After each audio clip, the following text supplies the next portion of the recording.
Welcome to the first Ursuline College Athletics Weekly Podcast. My name is Brandon Stewart, Sports Information Director. I'm joined by Campbell, our head volleyball coach. And Caleb, first off, welcome back to what is certain to be just a completely different year for us all around at Ursuline this year and across the country. Yeah, one could say. I mean, look at us already with sporting some masks on our live podcast. So we get to kind of start off by, at least taking some time to be reflective and see that it is going to be a little bit different. But I think that overall, I think we've done a great job as a university and as a department in figuring out what's going to be best for our student athletes and then our student population as well. So I'm looking forward to it. Yeah, and as we're recording this, and depending on when you watch it or listen to it, students are starting classes today on Monday. They're back in campus, walking over here. We saw some people in classrooms wearing their mask.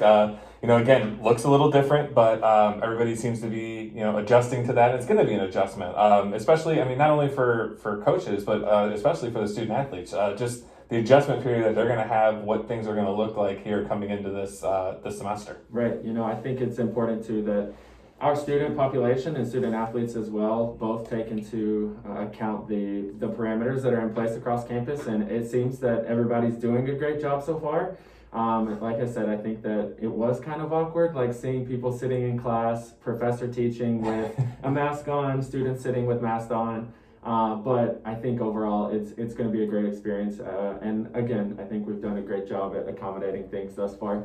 Now, one of the things, we go back and it feels like it was 10 years ago when we go back to March when this all started. I think we all kind of thought, all right, maybe things will go for a few weeks and we'll be back and we'll finish off the spring and everything's going to be okay. Obviously, it didn't work out that way.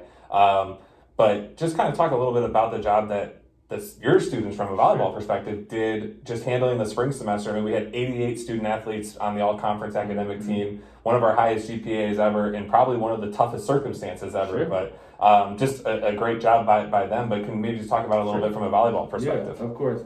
We were weekly checking in with our kids, sometimes multiple times a week. We, while we're on campus, have academic meetings every other week with our student athletes, and if need be, we can have more. So my assistant did a great job at continuing to do those, but during our weekly meetings, it was a big push. We were still checking in on the academics, but my team specifically, we came out with, I'm pretty positive it was the 3.6 or something like that as far as the team roster, the GPA goes. And so I think our kids did a great job at the transition of it. Even it's not ideal for anybody. Even as a freshman, you always hear college is different than high school. Well, I think overall this year was different than anything we've ever come across. We do have online courses, but not necessarily hybrid like we had to kind of, instantly go into. But for my group specifically, they, thought that overall the university did a great job at the transition of getting them, taken care of from the academic side of things. But I'm happy now that we're back on campus and we are getting to work through this hybrid model that we've established and kind of see how things are going to flow. But I think that just getting back to campus and being able to be in the atmosphere of having your teammates, having your peers, having an instructor, being around your coach, I know my athletes specifically are super excited to just get back into the gym and be able to grow from that aspect because they come here first as a student, but then secondly, they have that athletic portion that they want to be able to compete in. And that's the part that's been missing for them is just being in the gym, around their teammates, in the weight room. So I selfishly am excited for next week whenever we kind of get the ball rolling and get back to things. Yeah, and it's been really one of the benefits for us, obviously being a women's focused college and only having women's teams and being a little bit on the smaller size. Smaller classes aren't really a thing to us. Our ratio is somewhere between 8 to 1, 9 to 1, something like that right now. So, smaller classes for us, I know in my class this semester I have 5 people in it. And, sure. Alaric, our cross country coach, he's got 12, and we'd say that might be the biggest class we've ever had. Exactly. So, but from an overall perspective, it was the largest freshman class we've ever had. We have over 100 incoming students, and the most athletes that we've had in a while as well. I think we have 161 athletes right now. So in certain aspects, it's been an upward trend for us, which is we're blessed to be able to have that for sure. So. It'll just be the adjustment period of everybody coming back. But I think since we had some practice with it back in March, unfortunately, that we had to go through that, but but I think we learned a lot from it too. Sure. And now, I wish we'd had stock in Zoom. I mean, who doesn't? We were just, as we were coming down here, it seems that they're having some technical difficulties. But I mean, if everybody is utilizing the same platform across the nation, it's expected to happen. But like you said, I think it's awesome that we do have our women's focused college here, that we're able to have some smaller numbers, and our students are able to have that smaller ratio. And I think that the one-on-one attention is definitely something that I know I sell as a coach whenever I'm actively recruiting students. So it's important that you guys as the listeners know how important it is to us that we do have that capability. So I definitely am excited to continue to hear, especially from my athletes today. I'll see them for the first time to see how that experience of being in a different setting is going. And I'm sure as we progress through the weeks here, we'll kind of update you guys on what the experiences are like from our students, particularly, and hopefully we can get some on here to give you some firsthand feedback on what it's like to be a student in the classroom. Yeah, and really kind of going forward with this, we have a plan, but we don't have a plan. Is that the best way to put it? Yeah. We want to bring you a different perspective. We want to get, some coaches involved and some student athletes involved as well. Especially now with the fall, and this kind of moves into the fall sports update section that we have, that, the only sports that are competing right now are going to be golf and cross country in the fall.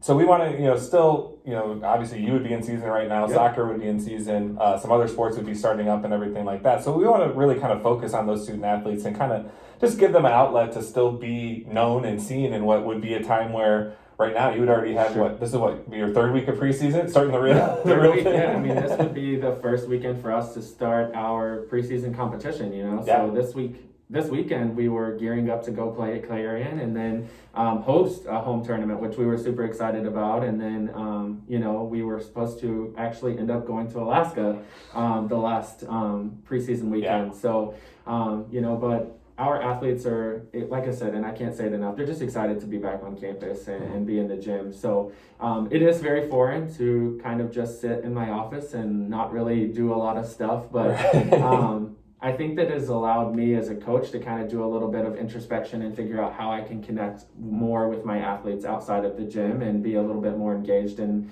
their lives and understand what they're trying to do after college, right? And continue to grow there and then encourage them in the classroom and in the community. Yeah, and I think, from the sports information side of things, it's just trying to figure out, again, how to do things like this, Absolutely. how to do some different stuff with our social media and highlight some things that maybe happened in the past.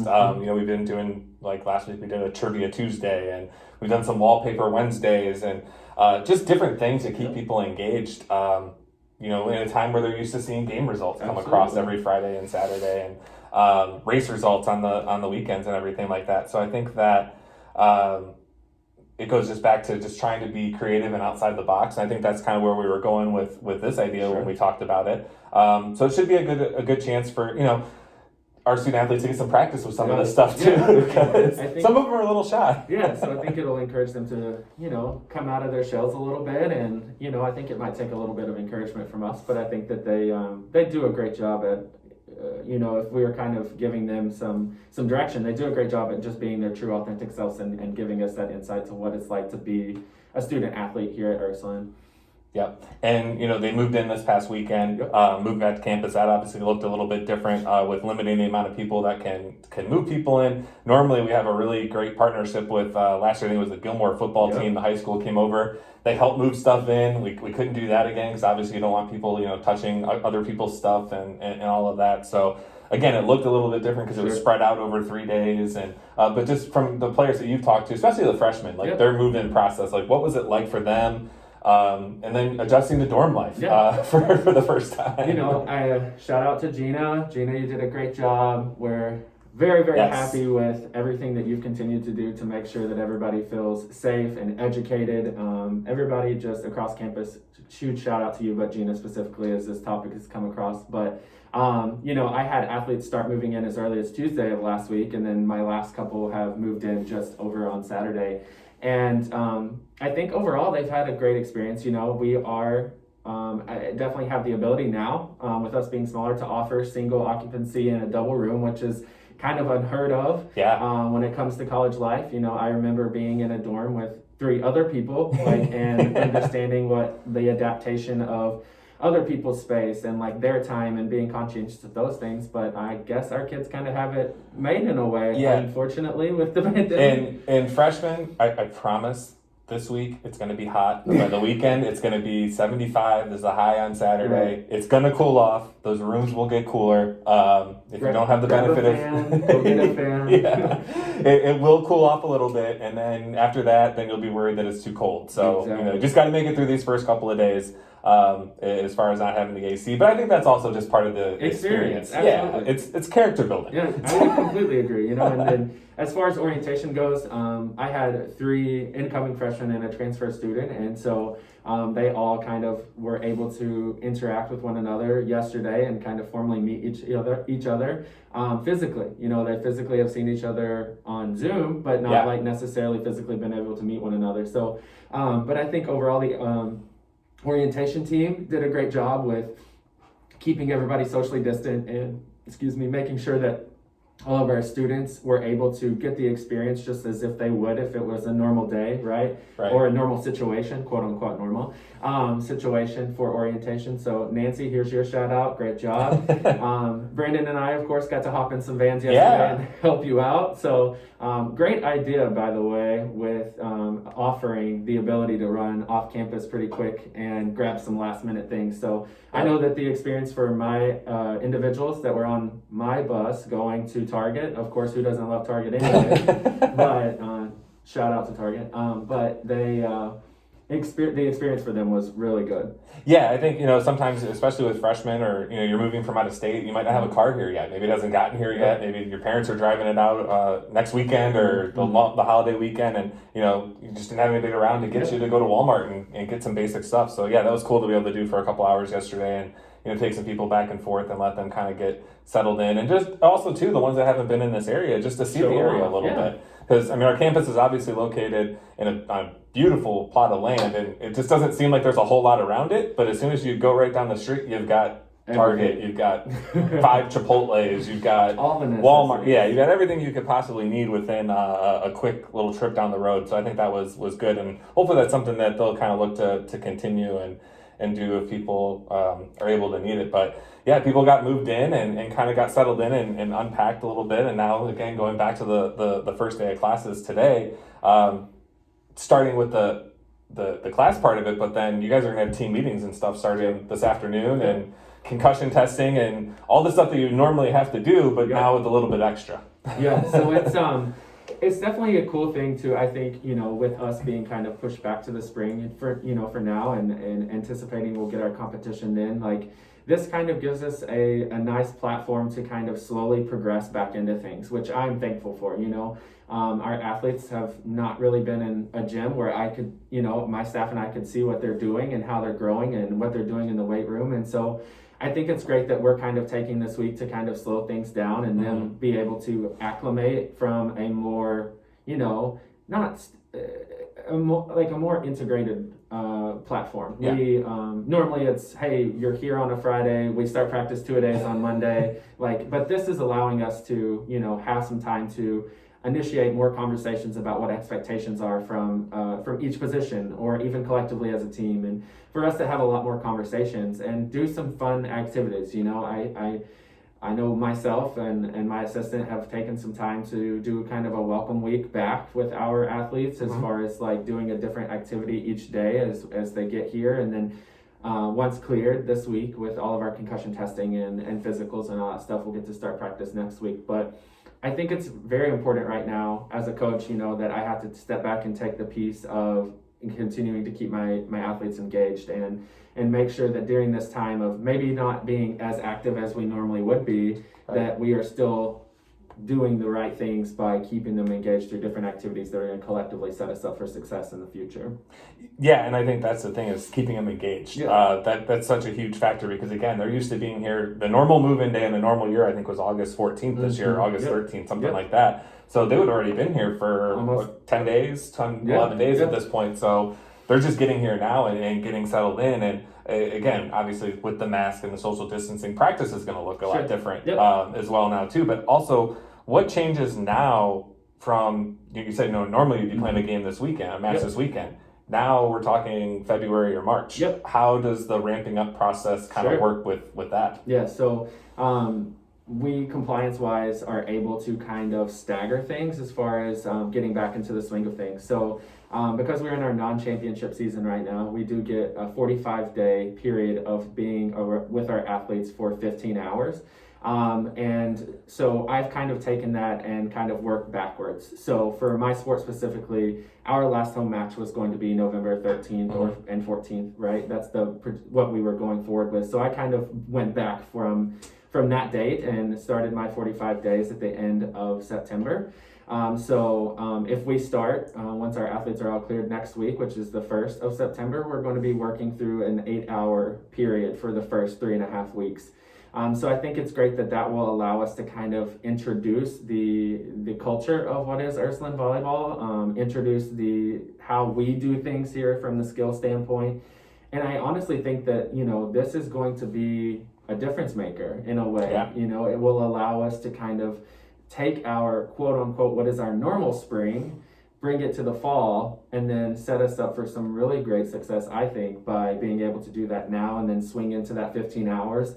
Our athletes will go home for Thanksgiving and Christmas, and then we get to come back, and it's not as long of a break, you know? I'm accustomed to having fall all the way up until November, early, late November, and then I don't really get to compete very much until we start back in the fall. And so this will allow, for my sport specifically, to kind of set a new precedence in a way for how things are going to continue to progress. Yeah, and I know a lot of people want to know like when we're going to play matches and games and contests and all that kind of stuff. The truth is we don't know.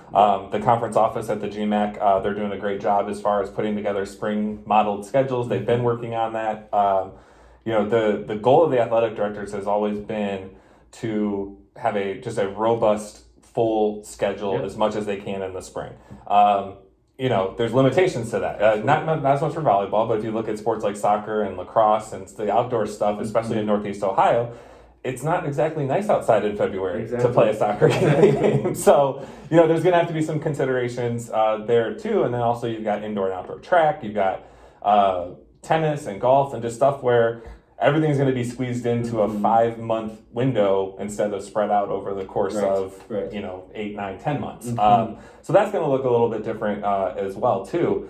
Again, it kind of goes back to where in certain aspects it's good for we don't have men's teams and we're not sharing the gym and doing that kind of stuff. So that part's nice, but they are working on that. Our social media, the GMAC social media, they'll have updates on that as soon as we get schedules. We'll put them out there, but also knowing that just like in March, it could change, right? And a lot of that goes in. We can kind of talk a little bit about the not restrictions, but the precautions that we have in place. Our athletic training staff and some coaches and compliance people and our AD have put together a document that we won't even try to go completely through, but it's large and it changes literally every other day. But they've got that together. It's online. It's on our website, ursulinearrows.com. You go to the website under Inside Athletics. There's a COVID page. It's got everything on there, and I hope that we can delete that page sooner than later. Yeah, I agree. But until we can, they've done a great job of doing everything possible that they can do to make sure that our student athletes are safe while they're here. Absolutely. A lot of it still comes down to personal responsibility as well, too. Because like you mentioned, we're only with them a certain amount of time. Yep.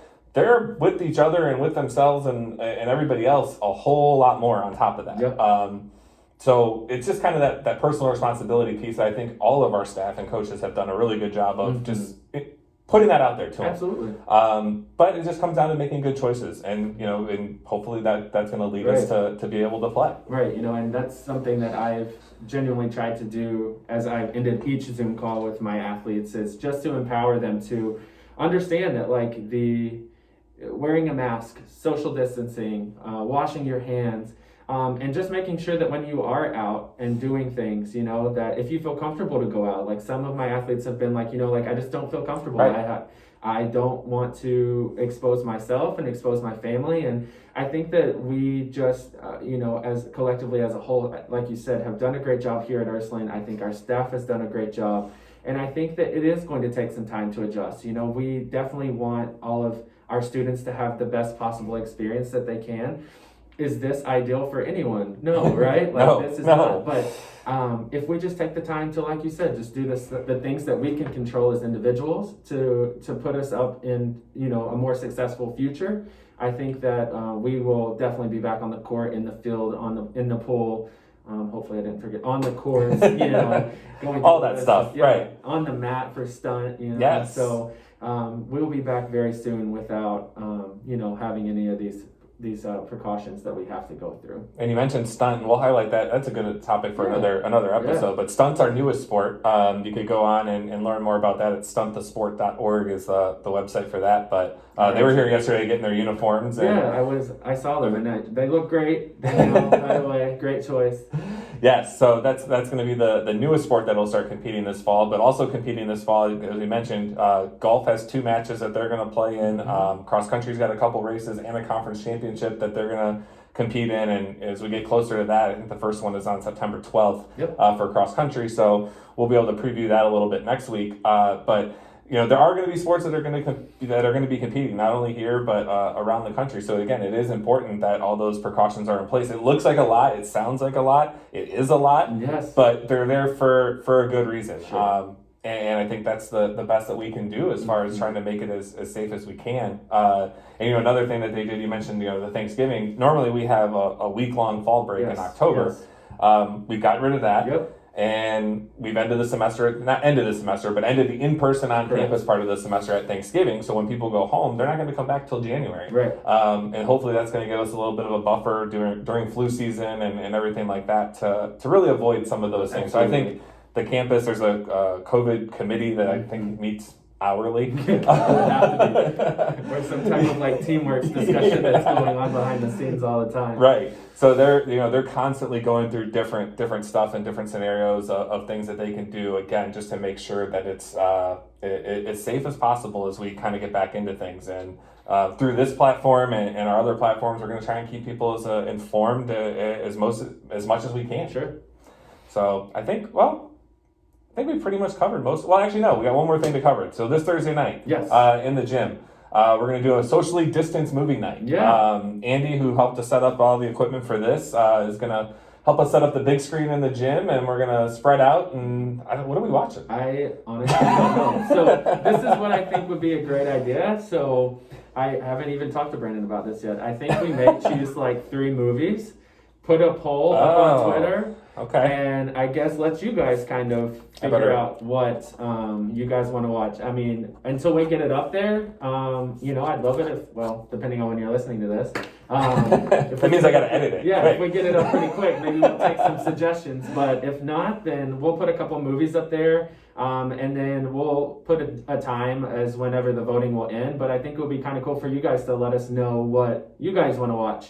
Yeah. We just thought it would be a great idea to kind of allow for you guys to meet each other from the athletic perspective. And, it's very important from as a coach to have other athletes in the stands, and that's another issue that hopefully we can address, that we can have fans in the seats, hopefully come spring. So, but movie night Thursday and 7:00 in the gym. Bring snacks, bring blankets, sleeping bags, tents, whatever you want to bring. Yeah. And we'll also be doing pictures this week too. Tuesday, Yes. Wednesday, and Thursday, team pictures. Well, not team pictures, but individual headshots. We're going to hold off on the team pictures and the group pictures. We will take them as soon as we can to get those out. But again, we just want to kind of remain safe as possible. Every athlete got one of these masks here. I know your team got those volleyball ones as well too. One of our parents, shout out to Miss Esther, Abby's mom. She had these made for us. So cool little, you can't really see, but it's got volleyball written down there. It's a little dark, but so it's going to look a little bit different. My group is getting their gear today, and they have 4 masks inside their bags. I never thought that I would be including facial protection as part of my gear. But, Here we are, 2020. So Gear Christmas for a lot of teams today. So we'll put the movie poll up. We'll get that up on our social media. We'll get this up there on our YouTube channel. And then next week, hopefully we can either have maybe Coach Best will join us and talk about cross country a little bit. And then we'll start getting some athletes involved as well, kind of going forward. And if you have any suggestions when we post this, just reply to us on Twitter, send us a DM, anything like that, and we'll try to kind of keep this going as much as we can throughout the semester. And soon enough, we'll be previewing games and competitions and all that other good stuff. You know, yeah, maybe not actually like see what we look like. So. Yeah, exactly. Or maybe we'll keep them on so you don't have to see what we look like. We might have to lose the video aspect of it at that point. So, well, we thank you for listening to this first episode of the Ursuline Arrows weekly video podcast thing that we don't have a complete plan for yet, but we'll get a plan as we kind of go along. And stay tuned on our social medias at UC Arrows. Look for that movie poll. Let us know what you want to watch on Thursday night, and we will talk to you guys next week. All right, guys, stay healthy.